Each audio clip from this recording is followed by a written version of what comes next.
நாங்கள் இந்த வேளையில் நாளைய நாளுக்கான வேத வாசிப்புடன் நினைவோம்.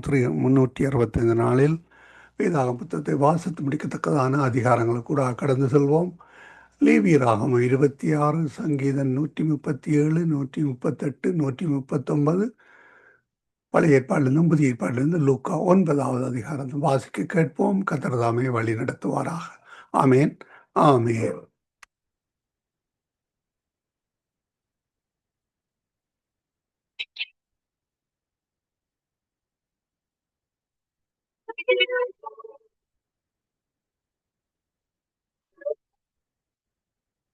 நீங்கள் இணைந்திருப்பது சங்கமம் வானொலி, destiny in Jesus Christ, Tamil கிறிஸ்தவ வானொலி, கனேடிய மண்ணிலிருந்து ஒலிபரப்பாகிறது. மார்க் 16:15, மத்தேயு 24:14 வசனத்தின்படி இயேசு சீசர்களை நோக்கி, நீங்கள் உலகெங்கும் போய் சர்வ சிருஷ்டிக்கும் சுவிசேஷத்தை பிரசங்கியுங்கள். ராஜ்யத்தினுடைய இந்த சுவிசேஷம் பூலோகம் எங்கும் உள்ள சகல ஜாதிகளுக்கும் சாட்சியாக பிரசங்கப்படும். அப்பொழுது முடிவு வரும் என்ற வசனத்தின்படி ஆத்துமாக்களை பரலோகத்தில் சங்கமிக்கும் வானொலி சங்கமம், சங்கமம், சங்கமம்.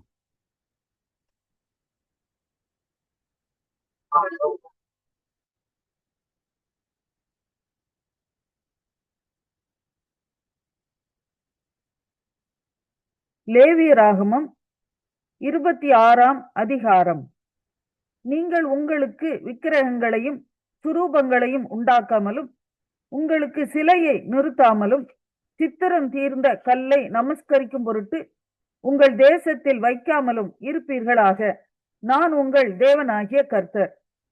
என் ஓய்வு நாட்களை ஆசரித்து என் பரிசுத்த ஸ்தலத்தை குறித்து பயபக்தியாய் இருப்பீர்களாக. நான் கர்த்தர். நீங்கள் என் கட்டளைகளின்படி நடந்து என் கற்பனைகளை கைக்கொண்டு அவைகளின்படி செய்தால் நான் ஏற்ற காலத்தில் உங்களுக்கு மழை பெய்ய பண்ணுவேன். பூமி தன் பலனையும் வெளியில் உள்ள மரங்கள் தங்கள் கனியையும் கொடுக்கும்.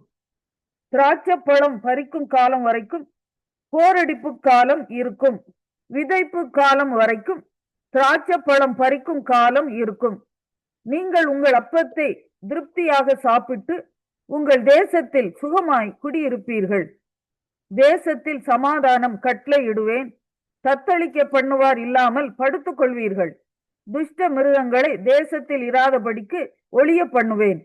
பட்டயம் உங்கள் தேசத்தில் உலாவுவதில்லை. உங்கள் சத்துருக்களை துரத்துவீர்கள். அவர்கள் உங்கள் முன்பாக பட்டயத்தால் விழுவார்கள். உங்களில் 5 பேர் 100 பேரை துரத்துவார்கள். உங்களில் 100 பேர் 10,000 பேரை துரத்துவார்கள். உங்கள் சத்துருக்கள் உங்களுக்கு முன்பாக பட்டயத்தால் விழுவார்கள். நான் உங்கள் மேல் கண்ணோக்கமாயிருந்து உங்களை பலுகவும் பெருகவும் பண்ணி உங்களோட என் உடன்படிக்கையை திடப்படுத்துவேன். போன வருஷத்து பழைய தானியத்தை சாப்பிட்டு புதிய தானியத்துக்கு இடமுண்டாகும்படி பழையதை விலக்குவீர்கள். உங்கள் நடுவில் என் வாசஸ்தலத்தை ஸ்தாபிப்பேன். என் ஆத்துமா உங்களை அரோசிப்பதில்லை.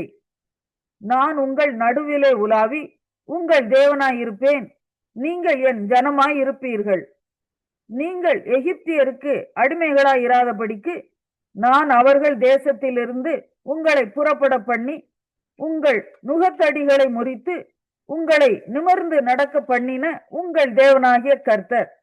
நீங்கள் எனக்கு செவிகொடாமலும் இந்த கற்பனைகள் எல்லாவற்றின்படி செய்யாமலும் என் கட்டளைகளை வெறுத்து உங்கள் ஆத்துமா என் நியாயங்களை அரோசித்து என் கற்பனைகள் எல்லாவற்றின்படியும் செய்யாதபடிக்கு என் உடன்படிக்கையை நீங்கள் மீறி போடுவீர்களாகில் நான் உங்களுக்கு செய்வது என்னவென்றால், கண்களை பூத்து போக பண்ணுகிறதற்கும் இருதயத்தை துயரப்படுத்துகிறதற்கும் திகிலையும் ஈழையையும் காய்ச்சலையும் உங்களுக்கு வரப்பண்ணுவேன்.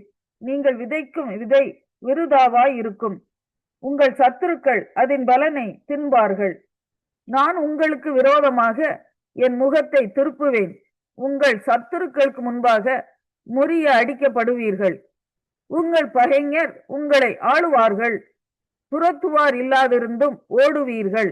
இவ்விதமாய் நான் உங்களுக்கு செய்தும் இன்னும் நீங்கள் எனக்கு செவிகொடாதிருந்தால் உங்கள் பாவங்களின் நிமித்தம் பின்னும் ஏளத்தனையாக உங்களை தண்டித்து உங்கள் வல்லமையின் பெருமையை முறித்து உங்கள் வானத்தை இரும்பை போலவும் உங்கள் பூமியை வெண்கலத்தை போலவும் ஆக்குவேன். உங்கள் பலன் விருதாவிலே செலவழியும். உங்கள் தேசம் தன் பலனையும் தேசத்தின் மரங்கள் தங்கள் கனிகளையும் கொடுக்க மாட்டாது. நீங்கள் எனக்கு செவி கொடுக்க மனதில்லாமல் எனக்கு எதிர்த்து நடப்பீர்களானால் நான் உங்கள் பாவங்களுக்கு தக்கதாக இன்னும் ஏளத்தனை வாதையை உங்கள் மேல் வரப்பண்ணி உங்களுக்குள்ளே வெளியின் துஷ்ட மிருகங்களை வரவிடுவேன்.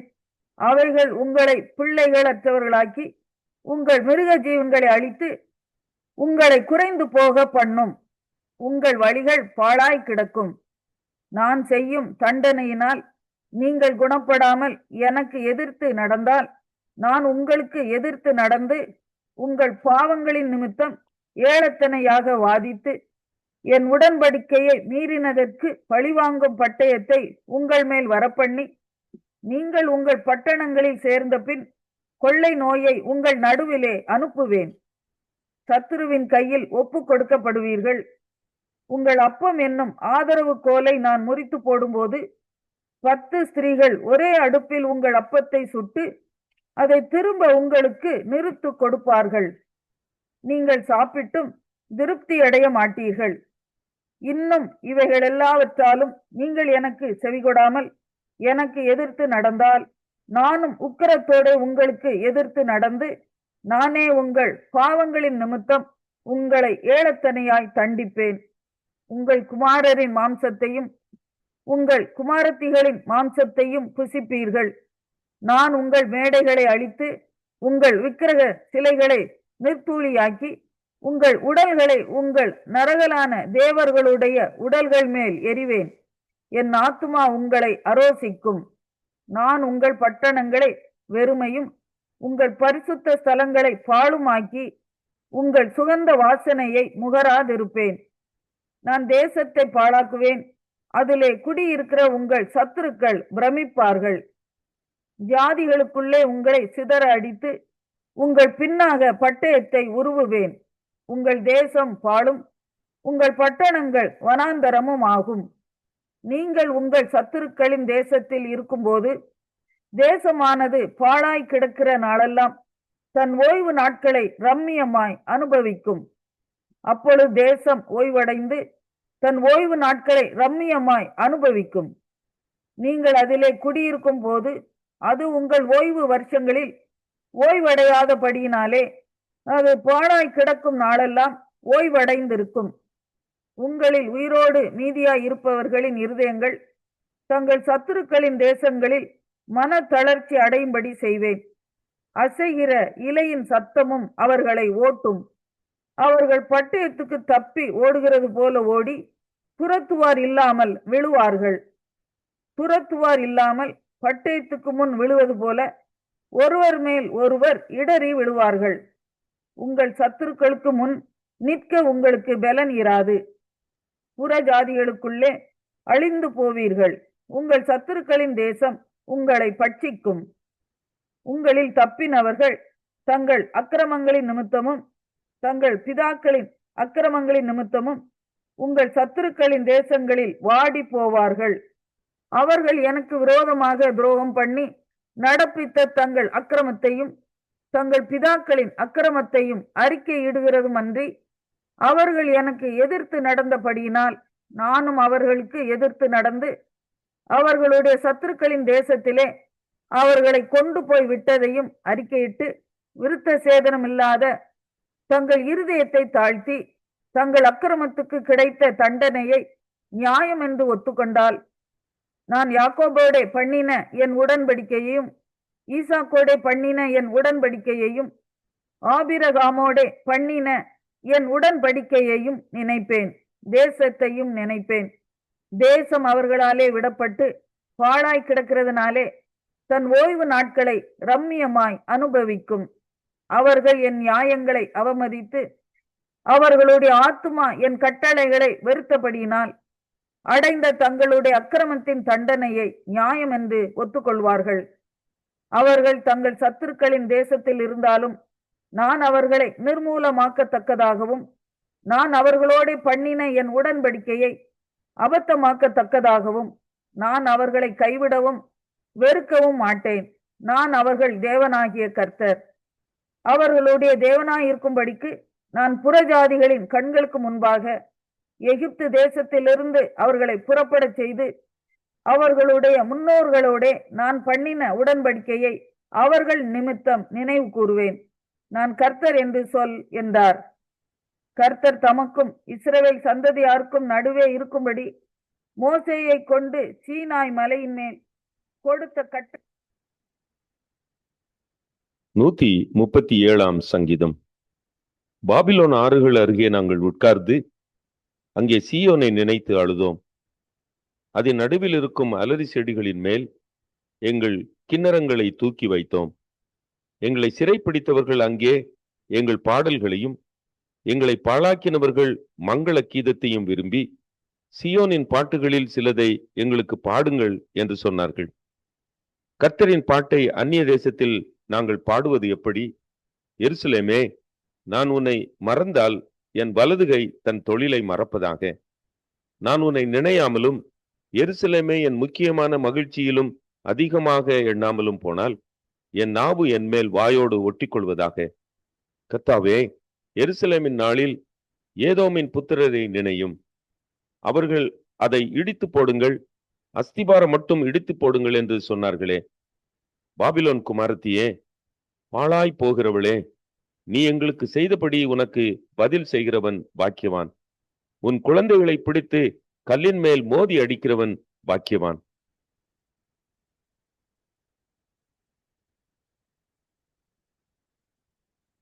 நூத்தி 38 சங்கீதம்.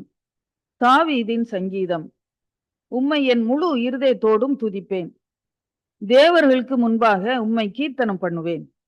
உமது பரிசுத்த ஆலயத்திற்கு நேராக நான் பணிந்து உமது கிருபையின் நிமித்தமும் உமது உண்மையின் நிமித்தமும் உமது நாமத்தை துதிப்பேன். உமது சகல பிரஸ்தாபத்தை பார்க்கிலும் உமது வார்த்தையை நீர் மகிமைப்படுத்தி இருக்கிறீர். நான் கூப்பிட்ட நாளிலே எனக்கு மறு உத்தரவு அருளினீர். என் ஆத்துமாவிலே பலன் தந்து என்னை தைரியப்படுத்தினீர். கர்த்தாவே, பூமியின் ராஜாக்கள் எல்லாரும் உமது வாயின் வார்த்தைகளை கேட்கும் போது உம்மை துதிப்பார்கள். கர்த்தரின் மகிமை பெரிதாய் இருப்பதினால் அவர்கள் கர்த்தரின் வழிகளை பாடுவார்கள். கர்த்தர் உயர்ந்தவராயிருந்தும் தாழ்மையுள்ளவனை நோக்கி பார்க்கிறார். மேட்டிமையானவனையோ தூரத்திலிருந்து அறிகிறார். நான் துன்பத்தின் நடுவிலே நடந்தாலும் நீர் என்னை உயிர்ப்பிப்பீர். என் சத்துருக்களின் கோபத்துக்கு விரோதமாக உமது கையை நீட்டுவீர். உமது வலது கரம் என்னை ரட்சிக்கும். கர்த்தர் எனக்காக யாவையும் செய்து முடிப்பார். கர்த்தாவே, உமது கிருபை என்றும் உள்ளது. உமது கரத்தின் கிரியைகளை நெகிழ விடாதிருப்பீராக.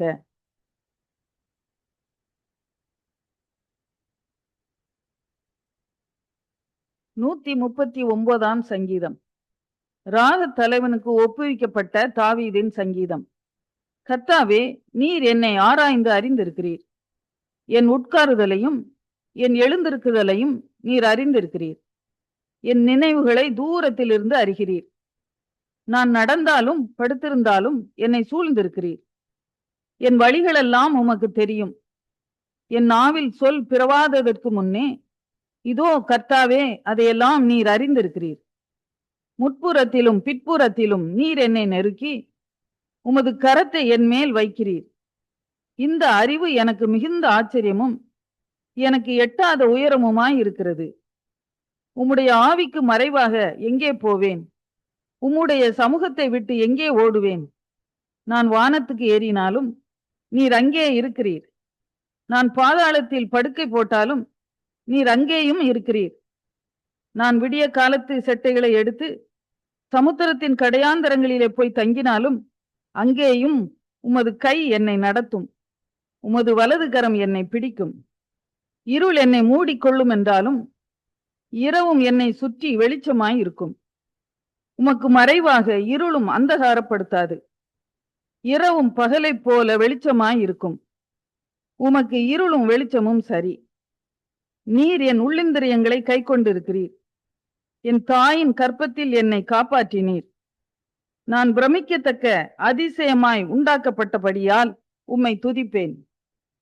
உமது கிரியைகள் அதிசயமானவைகள், அது என் ஆத்துமாவுக்கு நன்றாய் தெரியும். நான் ஒளிப்பிடத்திலே உண்டாக்கப்பட்டு பூமியின் தாழ்விடங்களிலே விசித்திர வினோதமாய் உருவாக்கப்பட்ட போது என் எலும்புகள் உமக்கு மறைவாய் இருக்கவில்லை. என் கருவை உம்முடைய கண்கள் கண்டது. என் அவயவங்களில் ஒன்றாகிலும் இல்லாத போதே அவைகள் அனைத்தும், அவைகள் உருவேற்படும் நாட்களும் உமது புஸ்தகத்தில் எழுதியிருந்தது. தேவனே, உமது ஆலோசனைகள் எனக்கு எத்தனை அருமையானவைகள்! அவைகளின் தொகை எவ்வளவு அதிகம்! அவைகளை நான் எண்ணப் போனால் மணலை பார்க்கிலும் அதிகமாம். நான் விழிக்கும் போது இன்னும் உம்மண்டையில் இருக்கிறேன். தேவனே, நீ துன்மார்க்கனே அழித்தீரானால் நலமாயிருக்கும். இரத்த பிரியரே, நீங்கள் என்னை விட்டு அகன்று போங்கள். அவர்கள் உம்மை குறித்து துன்மார்க்கமாய் பேசுகிறார்கள். உம்முடைய சத்துருக்கள் உமது நாமத்தை வீணாய் வழங்குகிறார்கள். கர்த்தாவே, உம்மை பகைக்கிறவர்களை நான் பகையாமலும் உமக்கு விரோதமாய் எழும்புகிறவர்களை அருவருக்காமலும் இருப்பேனோ? முழு பகையாய் அவர்களை பகைக்கிறேன். அவர்களை எனக்கு பகைஞராக எண்ணுகிறேன். தேவனே, என்னை ஆராய்ந்து என் இருதயத்தை அறிந்து கொள்ளும். என்னை சோதித்து என் சிந்தனைகளை அறிந்து கொள்ளும். வேதனை உண்டாக்கும் வழி என்னிடத்தில் உண்டோ என்று பார்த்து நித்திய வழியிலே என்னை நடத்தும்.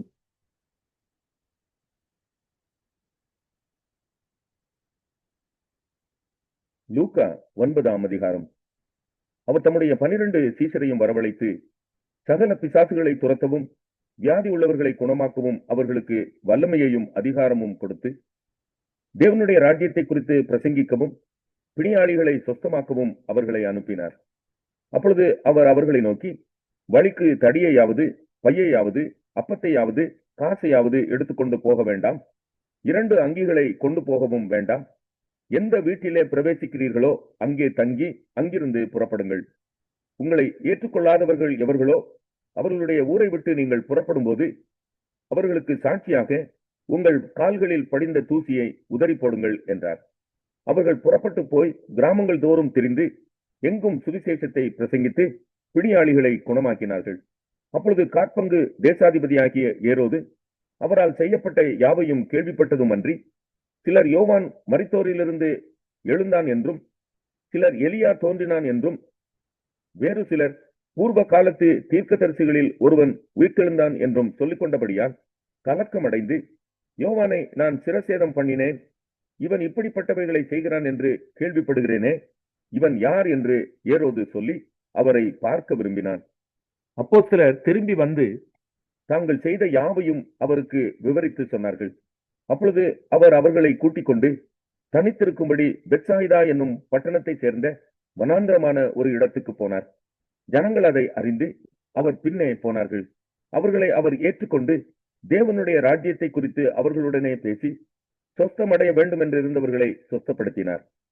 சாயங்காலம் ஆகிற போது 12 சேர்ந்து வந்து அவரை நோக்கி, நாம் இருக்கிற இடம் வனாந்திரமாய் இருக்கிறது. சுற்றி இருக்கிற ஊர்களிலும் கிராமங்களிலும் ஜனங்கள் போய் தங்கி போஜன பதார்த்தங்களை சம்பாதித்துக் கொள்ளும்படி அவர்களை அனுப்பிவிட வேண்டும் என்றார்கள். அவர் அவர்களை நோக்கி, நீங்களே அவர்களுக்கு போஜனம் கொடுங்கள் என்றார். அதற்கு அவர்கள், எங்களிடத்தில் 5 அப்பங்களும் 2 மீன்களும் மாத்திரமும் உண்டு. இந்த ஜனங்கள் எல்லாருக்கும் போஜனம் கொடுக்க வேண்டியதானால் நாங்கள் போய் வாங்கி கொண்டு வர வேண்டுமே என்றார்கள்.